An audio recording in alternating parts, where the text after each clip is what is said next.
কালকে থেকে আজকের মধ্যে আমি মোটামুটি 15 থেকে 20টা মেসেজ পেয়েছি যে এই নতুন যে রুল হয়েছে H1Bদের জন্য এটা কি সত্যি এফেক্টিভ হবে কি না, বা তুমি যদি কিছু জেনে থাকো সেটা বলো।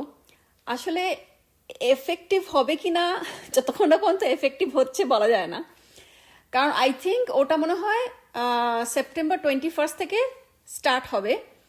বলা হচ্ছে যে আহ, প্রত্যেকটা H1B যাদের আনা হবে ইন্ডিয়া থেকে তাদের জন্য কোম্পানিকে পার ইয়ার 100K করে দিতে হবে পার H1B। তো it's a lot of cost for the company.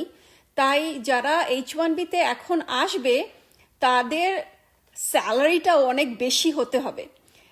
এই জন্য যে কোম্পানি 100K দিচ্ছে, পার ইয়ার দিচ্ছে। আর আই থিঙ্ক এইটা 1 বছরের জন্য এখনো পর্যন্ত লাগু করা হয়েছে।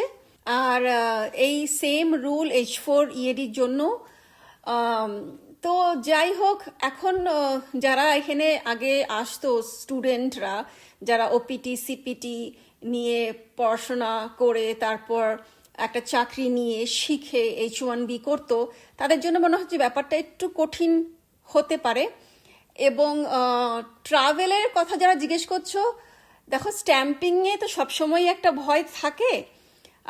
আর এই 1 বছরের মধ্যে যদি অ্যাভয়েড করা যায় ট্রাভেলটা তাহলে হয়তো একটু বেটার হতে পারে, কারণ কখন যে কি রুল দিয়ে দেবে তার তার ঠিক নেই। সুতরাং যদি ট্রাভেলটা অ্যাভয়েড করা যায় তাহলে মনে হয় একটু ভালো, একটু সুবিধা হতে পারে।